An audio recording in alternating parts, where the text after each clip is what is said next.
Olá, seja bem-vindo e bem-vinda a mais um vídeo aqui do nosso canal e hoje vamos iniciar com uma pergunta.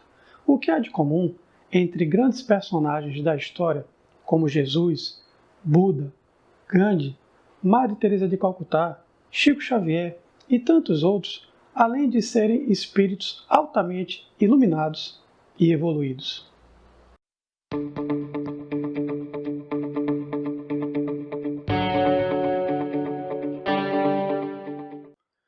Olá pessoal, tudo bem?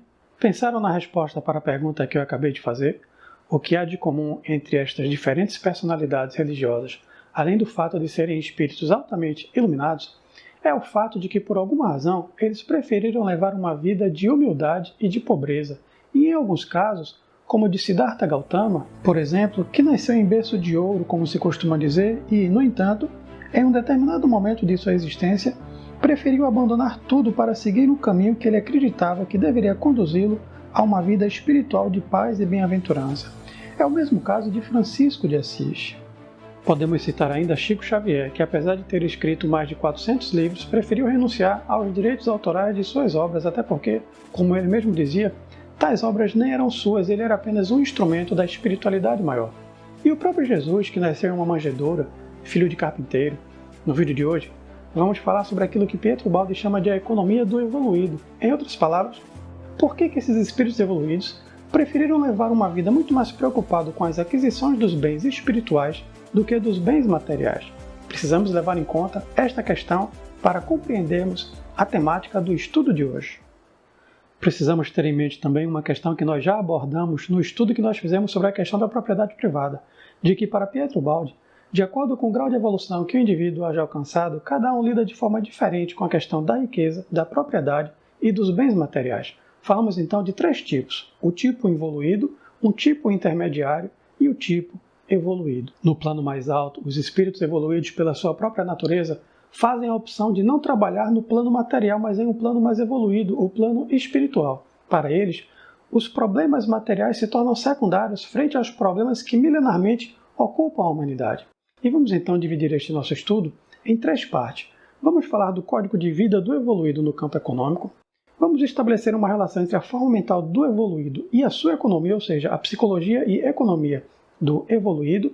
E vamos também falar do caso intermediário e como ele lida com os bens da Terra. Além disso, vamos procurar relacionar algumas das ideias de Ubaldi com o sábio Paramahansa Yogananda. O Baldi fala de um código de vida do evoluído não apenas no campo moral e das relações interpessoais, mas também no campo econômico. E que código seria este? O próprio Baldi responde: o código de vida do evoluído se baseia na norma evangélica que diz: buscai primeiro o reino de Deus e a sua justiça, e todas as outras coisas vos serão dadas por acréscimo. Este é o preceito que está na base do modo de agir do evoluído face aos bens da terra e, portanto, sua economia.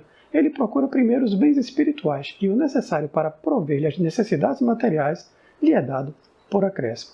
E vamos ouvir o que diz o próprio Pietro Baldi em relação ao código de vida oposto, ou seja, o do involuído. O mundo está cheio destes astutos seguidores do caminho mais curto. Eles estão presos às suas miragens de felicidade, a riqueza, a glória, o poder, etc. Movimenta-os a cobiça, o orgulho, o desejo de domínio, etc. Mas por que escolher o caminho longo do trabalho honesto, do verdadeiro valor, de uma finalidade de bem, que conforme a justiça nos dê direito à recompensa merecida, quando ali o atalho está pronto, nos convidando para encurtar o caminho? É lógico que os conhecedores da ciência do proveito imediato, a curto prazo, praticam este outro método menos fatigante e mais vantajoso. Seria loucura trabalhar e produzir quando com o roubo se pode enriquecer mais fácil e rapidamente, quando se pode satisfazer o próprio orgulho, chegando à glória com o engano e a mentira, quando há tantas travessas para saciar o próprio desejo de domínio, chegando ao poder, etc. Assim pensam e fazem os astutos, enquanto olham com desprezo para os simples que avançam ordenadamente na estrada de todos. A visão psicológica dos primitivos poderia se chamar de microscópica, de modo que não conseguem admitir nem compreender a visão psicológica dos evoluídos, que se poderia chamar de telescópica. Os primitivos estão apegados às verdades pequenas que se podem tocar com as mãos, as que eles julgam como realidade objetiva e certa, enquanto que negam, porque lhes escapa, toda essa outra realidade mais vasta e longínqua.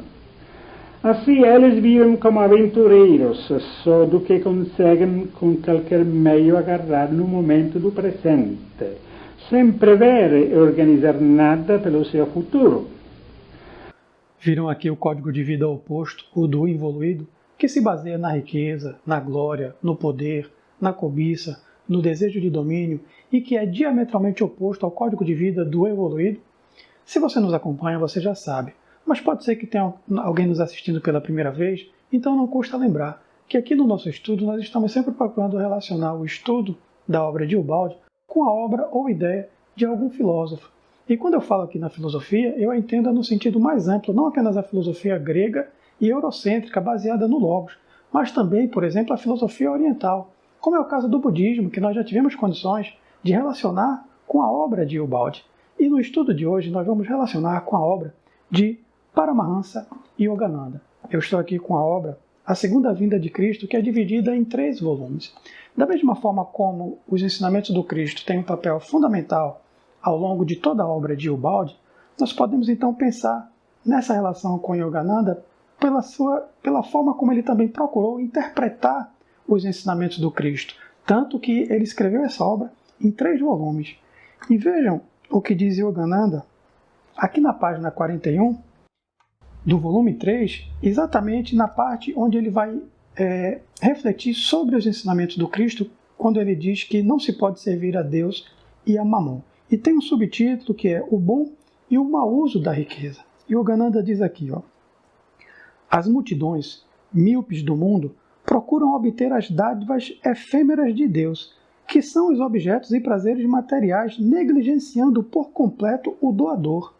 Os filhos sábios do Pai Celestial, que descobrem terem sido criados à sua divina imagem, buscam, em primeiro lugar, o reino da felicidade eterna do Pai, oculto no interior do ser humano. Para nós que vivemos em uma sociedade capitalista, esse tipo de economia é absurdamente desastrosa. São palavras do próprio Ubaldi. E vamos ver um pequeno trecho também da obra A Nova Civilização do Terceiro Milênio, para fazer esse contraponto com o que nós lemos de Yogananda e a obra e este estudo de Ubaldi. Aqui na página 135, ou seja, logo no início do capítulo 11, que tem exatamente como título A Economia do Evoluído, Ubaldi diz aqui: o mundo moderno toma o cuidado de não levar a sério semelhantes preceitos, os preceitos que servem de base para o evoluído, profundamente convencido do sublime absurdo que eles constituem e, no entanto, como para quem compreendeu a lei, são lógicos e naturais.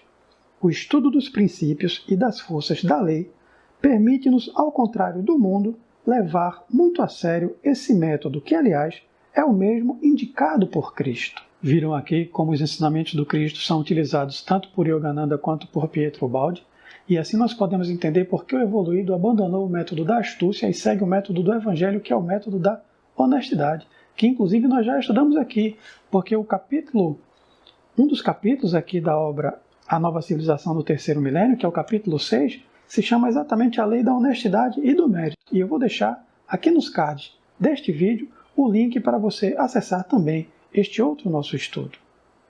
A economia do evoluído deriva diretamente de sua própria psicologia, de sua forma mental. Ele dá grande importância aos valores morais, que são geralmente desprezados, e pouca importância aos valores econômicos. Como consequência da sua forma de enxergar o mundo, ele dá à riqueza valor relativo e subordinado, e não valor principal. E se deve administrá-la, administra, porque é um seu dever, e não porque é a cobiça. E tudo isso é lógico, justo e corresponde aos equilíbrios da lei, porque se para nós, no nosso plano de trabalho, onde ainda há necessidade de reequilíbrio e reordenamento, para o evoluído, há ordem e equilíbrio agindo espontaneamente. E agora fica fácil de entender a questão que nós levantamos logo no início do nosso estudo, não é verdade?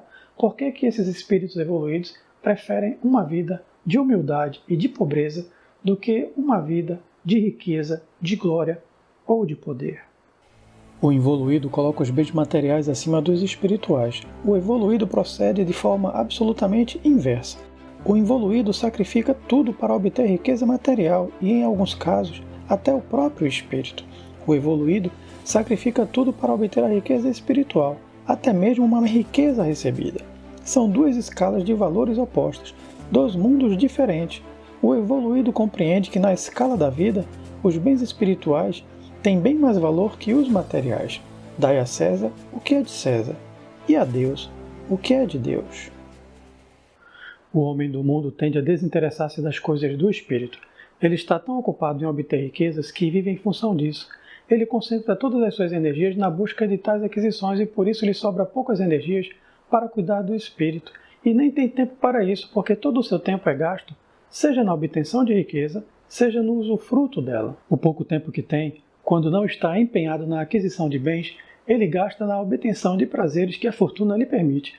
Por que ele deveria se interessar pelas coisas do espírito? O evoluído, por sua vez, tende a desinteressar-se das coisas da matéria e, por isso, naturalmente tende para a pobreza. O evoluído não pode adotar o sistema do involuído porque ele já superou esse tipo de prova e, tendo assimilado esses resultados, ele se desfaz da ilusão de acreditar que a vida seja apenas para a obtenção de riquezas e gozos materiais, que são pretextos para lutas contínuas e exigem muito das nossas mais sublimes energias vitais. Toda a atenção da alma do evoluído prende-se a coisas bem diferentes. Sua luta e sua atividade criadora se desenvolvem em um plano mais elevado, acima do campo das competições humanas. Não pode cansar-se em competição que para ele não é proveitosa. Não pode gastar suas energias para proteger algo que já não lhe interessa. Por isso seu instinto o leva a abandonar a riqueza. E não é só. O evoluído rejeita esse tipo de atividade humana porque comumente se pode sacrificar e na verdade até se sacrificam os mais altos valores espirituais para se obter riqueza. Para o evoluído, tudo quanto não diz respeito ao espírito não lhe interessa, porque ele vive em função do espírito e não da matéria. Por isso, para ele, a pobreza assume um significado afirmativo e criador, porque se ela não permite gozar dos bens da terra, permitirá, no entanto, gozar dos bens celestiais. De tudo o que temos dito até aqui não significa dizer que devemos desprezar os bens da terra. Não, os bens da terra são dádivas de Deus. O problema está no mau uso que dela constantemente se faz, o modo com que a empregam, os fins para que se dirige. Quando o evoluído liga pouca importância aos bens da terra, é porque no nosso mundo, geralmente, a busca pela riqueza material nos conduz a um caminho oposto ao da busca pela riqueza espiritual. Isso não significa desprezo dos bens de Deus e nem desconhecimento do valor dos meios materiais e do rendimento que poderiam dar se fossem conduzidos com maior sabedoria. A riqueza é grande força, mas o homem a enche de mácula e isso a inutiliza. É preciso uma maior sensibilidade espiritual para lidar com a riqueza e isso depende do Deus que adoramos. Não se pode servir a dois senhores. Lembram-se deste preceito do Evangelho? Quem venera as coisas do Espírito não pode aceitar nada que por qualquer coisa possa obscurecer as riquezas espirituais. É possível então pensar numa possibilidade diferente de administrar os bens da terra? O Balde acredita que sim. E entre o involuído e o evoluído, ele fala de um caso intermediário que ele chama de o administrador.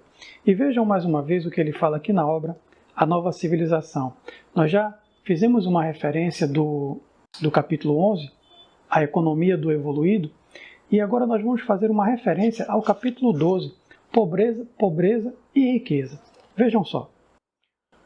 Levamos em consideração neste livro os dois casos extremos, entre os quais se coloca o caso intermediário do administrador e organizador honesto, que da riqueza usa e não abusa, e não a transforma em mal, mas em bem. E vamos fazer mais uma vez um contraponto com a obra de Yogananda, e mais uma vez do volume 3 da obra A Segunda Vinda de Cristo, e ainda do discurso 59, que fala sobre não se pode servir a Deus e a Mamon.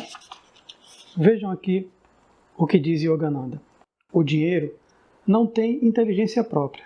Ele não pode ser condenado como intrinsecamente maléfico. Ele traz o bem ou o mal, de acordo com o uso nobre ou censurável que dele se faça. Diz Yogananda, as pessoas virtuosas atraem dinheiro mediante a aplicação das leis divinas que governam a realidade material, mental e espiritual. E os malfeitores e escravos do sentido, por sua vez, são palavras do próprio Yogananda, procuram de qualquer forma que lhes convenha a obtenção de riquezas materiais, inclusive sem se preocupar se isso pode trazer algum tipo de dano ou prejuízo para os outros. Eles empregam todos os seus esforços para a satisfação dos seus próprios desejos egoístas. E Yogananda faz uma leitura muito interessante da passagem do Evangelho de Lázaro e do homem rico. Vamos conhecer um pouco também desta leitura feita por Yogananda? Pai Abraão, tem misericórdia e envia-me Lázaro para que, com sua presença astral e o dedo de sua vontade submerso nas águas refrescantes da sabedoria, ele possa me aliviar e refrescar das vibrações materiais errôneas que eu mesmo criei e trouxe comigo de minha vida terrena passada no erro. Atormentam-me as chamas de meus desejos materiais insatisfeitos e do apego que me faz ansiar por uma existência carnal. Abraão então respondeu: Filho, lembra-te que na terra recebeste o que teu coração desejava, a propriedade material. Entretanto, como permaneceste absorvido na materialidade e dela te fartaste, tu te esqueceste de Deus. Ao contrário, Lázaro não deixou de cultivar a consciência divina por meio da comunhão interna da oração e da meditação, ainda que fosse atormentado pelo sofrimento físico. A lei de causa e efeito decreta que não te esforçaste por alcançar a felicidade divina em tua vida terrena. Enquanto isso, Lázaro agora é consolado e está colhendo os resultados de suas ações espirituais, a alegria sempre nova do grande Consolador, o Espírito Santo, a manifestação da sagrada vibração de Deus. É preciso fazer com que a riqueza seja guiada pela sabedoria, fazer bom uso da riqueza, transformando-a de mal em bem. Mas ainda são poucos os homens que se propõem a isso. Por isso, o homem do tipo intermediário tem uma missão bastante importante na Terra, tão importante quanto a missão do evoluído, a função de fazer com que a riqueza produtora de bens seja bem administrada, a função até de reordenar o ambiente terrestre no campo da economia. No plano econômico, cada um tem o seu método de aquisição de bens. O evoluído usa o método da força e da astúcia. O administrador usa o método do trabalho. E o evoluído usa o método da justiça divina.